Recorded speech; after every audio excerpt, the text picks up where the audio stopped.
Olá, estudante. Esse é o nosso quinto módulo da disciplina de Física 1. E nele nós vamos tratar a energia, o momento linear e a conservação dessas grandezas. A energia nós já temos estudado desde o módulo 4. Nós introduzimos a ideia de trabalho e conectamos, com a definição de trabalho as noções de energia cinética, energia potencial gravitacional e energia potencial elástica.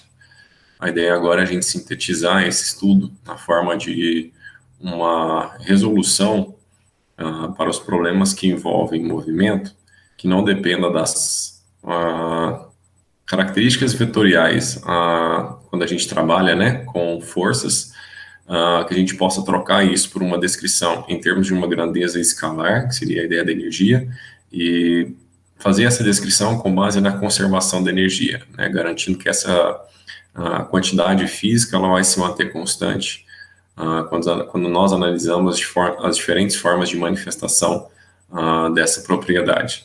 Nós vamos recuperar o caráter vetorial dessa descrição dos movimentos, analisando o momento linear.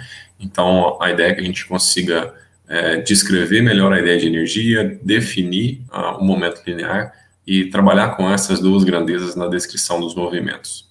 Então, com base na ideia de energia e conservação, a gente vai fazer uma rápida revisão daquilo que nós vimos e descrever aqui o que seria um sistema conservativo. Então, o sistema conservativo vai ser aquele sistema físico onde a energia mecânica ela se mantém constante. Nós vamos chamar aqui a energia mecânica a soma da energia cinética com a energia potencial, que é aquilo que nós definimos lá no módulo 4. Para o nosso caso, a energia potencial vai ser escrita de duas formas, a energia potencial gravitacional e a energia potencial elástica. Então, cada uma dessas energias está associada com uma grandeza específica. A energia cinética tem a ver com o movimento, então ela está associada com a velocidade. A energia potencial gravitacional está associada com uma altura em relação a um referencial estabelecido, e a energia potencial elástica com a deformação de uma mola. Então, dentro de cada das suas grandezas associadas, nós vamos caracterizar uma energia, e a soma de todas essas energias é a energia total do sistema, que nós vamos chamar aqui de energia mecânica. Do ponto de vista físico, nós podemos caracterizar um sistema conservativo de uma forma um pouco mais detalhada, que não seja simplesmente garantir que a energia mecânica se conserve. Então, nós vamos conseguir dizer isso de outras formas, que não diretamente dizendo que a energia permanece constante. Uma das formas de nós dizermos isso é dizendo que não há atuação de forças dissipativas. Seriam aquelas forças que realizam um trabalho negativo e que retiram a energia do sistema de forma permanente. Então, você reduziria a energia cinética ou a energia potencial gravitacional elástica do sistema. Exemplos de força dissipativa seria uma força de resistência do ar, uma força de atrito, que transforma a energia em calor ou em uma outra forma que não consegue retornar para o sistema, de forma aproveitável para que ele retome as características iniciais dele. Então, a gente vai considerar aqui forças que não têm essa característica, embora possam realizar um trabalho negativo, elas recuperam, devolvem a energia de tal forma que a energia mecânica total do sistema ela é mantida constante. Uma outra forma de nós dizermos que o sistema é conservativo é analisando que o trabalho realizado pelas forças atuantes nele dependem somente da posição inicial e da posição final, então elas não dependem da trajetória, o que significa que o caminho de ida e o caminho de volta não vão interferir no qual é o valor total do trabalho. O que nos interessa aí é qual é a posição inicial e qual é a posição final, e isso vai resultar no caso de um sistema que executa uma ida e volta para o mesmo ponto, ou seja, um ciclo fechado, o trabalho total realizado aí vai ser zero. Uma outra forma de nós dizermos que o sistema é conservativo é garantindo que a energia potencial seja uma função exclusiva das posições. Então, se eu consigo escrever uma função matemática que descreve a energia potencial do sistema e ela é escrita como constantes e depende basicamente, a única variável que aparece ali é a posição, Então, eu posso dizer que o sistema é conservativo, porque eu vou recair, né, nessa estrutura, eu vou conseguir descrever a força que atua no sistema como o gradiente dessa energia potencial, e essa é mais uma característica dos sistemas conservativos. Eu consigo escrever a força que atua no sistema como menos o gradiente da energia potencial. Então, todas essas formas, né, de analisar um sistema, elas garantem para a gente que o sistema apresenta energia mecânica constante. Então, o sistema é tratado como um sistema conservativo. Essas definições, elas são equivalentes, então, quando você analisa uma delas, né, ela garante as outras, então eu não preciso ficar descrevendo cada uma dessas características, desde que haja a presença de uma delas, a gente consegue estabelecer como parâmetro para a nossa análise de que a energia do sistema ela vai se manter constante. Então, nos sistemas conservativos, como a gente mencionou, basicamente, o trabalho ele vai depender da posição inicial e da posição final. Então, se eu levar um sistema de uma situação A para uma situação B, eu vou ter um trabalho realizado que vai depender dessas duas posições, e ele vai ser representado aqui por essa seta azul, né, e por esse W1, que seria o trabalho para levar o sistema da posição A para a posição B. Se eu inverter, né, esse caminho, levar o sistema da posição B para a posição A, o que vai acontecer é que esse trabalho, ao invés de ser positivo, ele vai ser negativo, mas o valor numérico é o mesmo, porque ele só depende da posição inicial e da posição final, que nesse caso são as mesmas, mas invertendo aí a ordem. Então, quando a gente analisa, né, um sistema que é levado da posição A para a posição B, e depois retorna da posição B para a posição A por um caminho diferente, como o trabalho não depende da posição, esses dois trabalhos são numericamente iguais, né? Um deles positivo porque está indo de A para B, o outro negativo porque está indo de B para A. Então, quando eu somo, né, o trabalho total, que seria o trabalho do trecho 1 mais o trabalho do trecho 2, o que a gente obtém é um trabalho total igual a zero, como nós tínhamos mencionado antes. E isso significa, então, que num caminho fechado, né, o trabalho total aí vai ser zero, porque haverá uma compensação, né, do trabalho feito no caminho de ida por aquele feito no caminho de volta. Se nós adotarmos, né, uma terceira via de retorno, né, diferente daquele segundo caminho, ele também vai corresponder, né, a menos o trabalho de ida, né, da condição A para a condição B. E aí o que a gente pode analisar nesse caso é que eu poderia fazer um caminho que vai, né, pelo trajeto em verde e retorna pelo trajeto em vermelho, ou que vai pelo vermelho e retorna pelo trajeto em verde. E aí, nesse caso, o que dá para a gente analisar é que esses dois trabalhos, né, seriam correspondentes ao trabalho 1 que nós tínhamos analisado inicialmente. Então, resulta que os dois trabalhos são iguais, ou seja, não depende do caminho. Se eu escolher o caminho verde ou o caminho vermelho, o trabalho realizado vai ser o mesmo. Então, a gente vê que existe uma relação, né, entre aquelas definições que nós colocamos lá no começo. Bom, voltando aí um pouquinho no que nós estudamos no módulo passado, né, nós introduzimos a ideia de trabalho para que nós pudéssemos chegar nos conceitos de energia cinética, potencial gravitacional e potencial elástico. Então, o trabalho, ele é o produto escalar da força pelo deslocamento, né? No caso geral, a definição é que o trabalho ele é integral de F escalar dL, onde dL representa um pequeno deslocamento e a força é a força atuante no sistema. Para o caso de uma força constante, a gente pode reduzir essa expressão para força vezes o deslocamento vezes o cosseno do ângulo entre esses dois vetores, né? Força e deslocamento. Então, analisando aí no contexto geral, a gente consegue separar isso aqui, né, nas direções x, y e z, onde o trabalho total é a contribuição do trabalho de cada uma dessas dimensões, né? O trabalho total é o trabalho realizado na direção x, mais o trabalho realizado na direção y, mais o trabalho realizado na direção z. O que dá para a gente analisar aí é que o trabalho ele corresponde, então, à energia, né, que é transmitida a um sistema através de uma força que auxilia ou atrapalha um dado deslocamento de acontecer, né? Então, ou ela produz um deslocamento, ou durante um deslocamento ela atua auxiliando, né, favorecendo esse deslocamento ou atrapalhando esse deslocamento.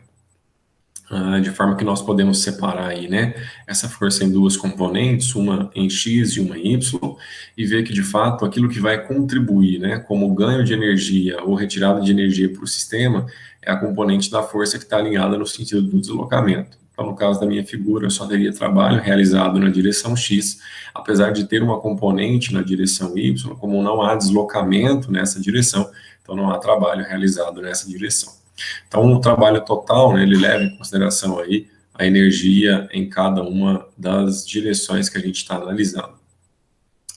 Bom, através do trabalho é possível a gente fazer uma conexão com a energia, né? Nós mostramos isso no módulo anterior, quando nós analisamos aí o trabalho com uma integral de f dx, né, olhando para uma dimensão, mas vale para as três dimensões, a gente consegue escrever isso em termos da velocidade e obter aí o trabalho como a integral da massa vezes a velocidade integrado na velocidade, né?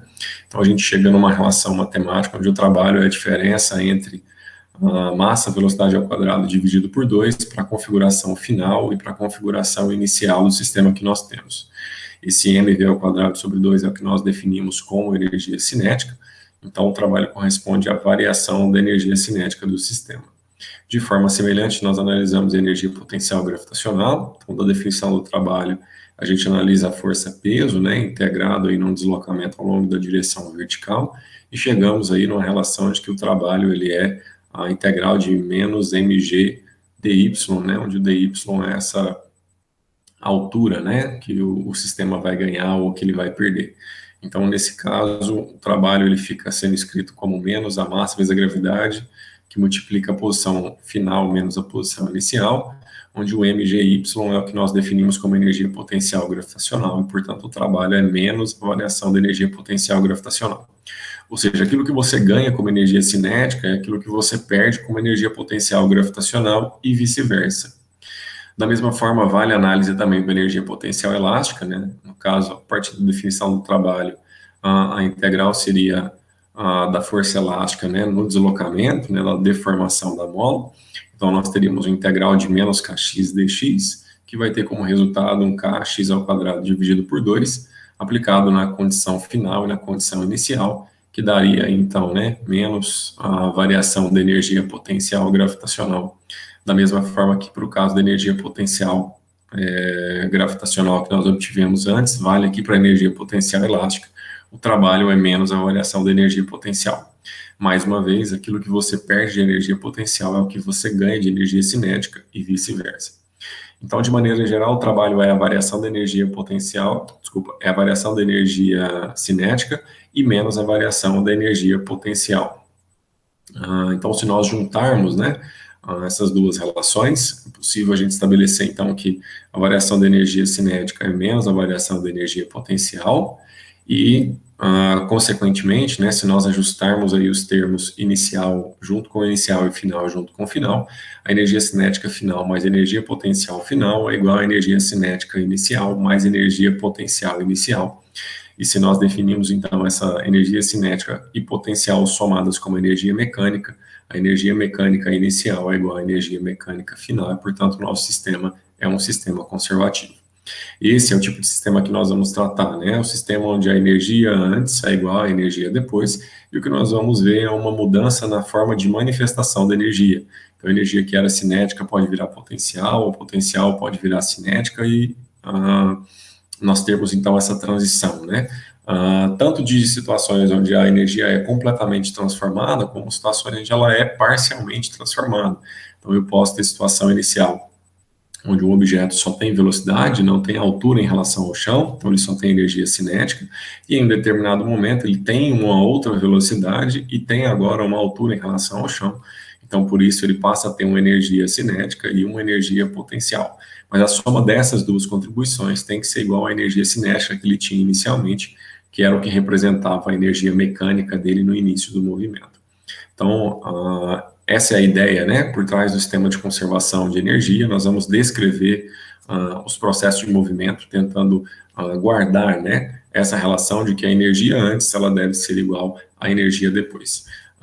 Sistemas que não são conservativos, né, onde haverão forças dissipativas, por exemplo, atrito, resistência do ar e assim por diante, não vão obedecer essa relação de que energia mecânica antes é igual a energia mecânica depois, mas vão obedecer uma relação parecida com essa, né, de que a energia total do sistema, ela se mantém.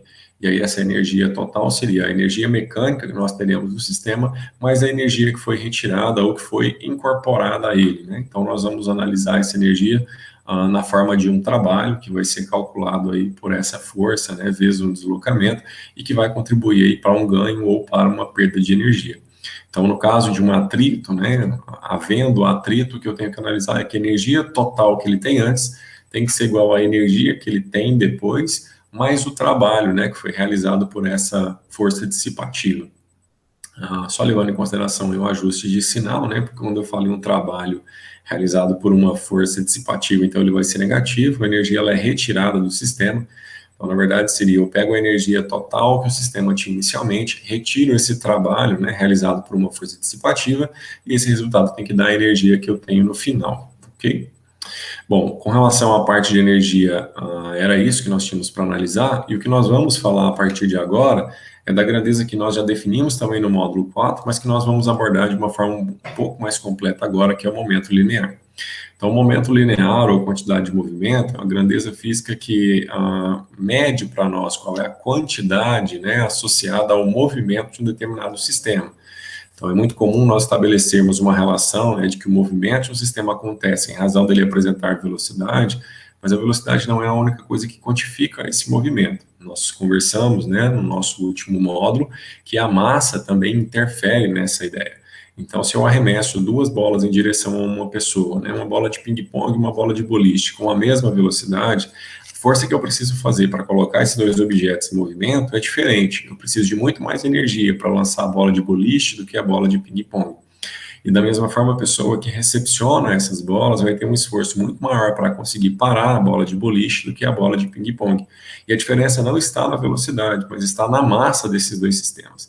Então, quando nós medimos, né, qual é a quantidade de movimento associada a um sistema, é necessário levar em consideração a velocidade, mas também a massa desse objeto. Por isso, nós definimos o momento linear, ou quantidade de movimento, como produto da massa pela velocidade. A partir, né, desse momento linear que nós definimos, nós podemos analisar a segunda lei de Newton de uma ou outra forma, pensando também numa grandeza que foi definida lá no módulo 4, que é um impulso, né, que corresponde à força que você faz no sistema durante um intervalo de tempo e que produz mudança na velocidade desse sistema. Nós podemos analisar esse impulso como uma variação no momento linear do sistema, e se nós tomarmos, né, como base que esse impulso é força vezes o intervalo de tempo, então a força ficaria sendo a razão, né, entre a mudança no momento e a mudança do tempo, né, um delta P sobre um delta T, que num limite, né, onde esse T tende a zero, vira derivada do momento em relação ao tempo. Então a segunda lei de Newton pode ser escrita como a derivada do momento linear em relação ao tempo. E essa forma é particularmente importante para nós analisarmos a segunda lei, porque ela nos permite agora tratar sistemas que têm massas variáveis, né? Então, quando nós fazemos aí a derivada do momento em relação ao tempo, para sistemas de massa constante, né, a massa sai da derivada e nós vamos simplesmente derivar a velocidade em relação ao tempo, e a derivada da velocidade em relação ao tempo virá a aceleração. Então, nós teremos o produto da massa pela aceleração, que é a segunda lei de Newton. Mas a ideia geral é que, quando a gente faz essa derivada, eu posso ter sistemas com massa variável. Então, o correto seria estabelecer a derivada da massa em relação ao tempo multiplicado pela velocidade, mais a massa multiplicada pela velocidade, pela derivada da velocidade em relação ao tempo. No caso de sistemas de massa constante, né, a derivada de uma constante em relação ao tempo vai dar zero, então esse primeiro termo some, e a gente ficaria somente com a expressão que nós já conhecemos, né, para a segunda lei de Newton, que seria massa vezes a aceleração.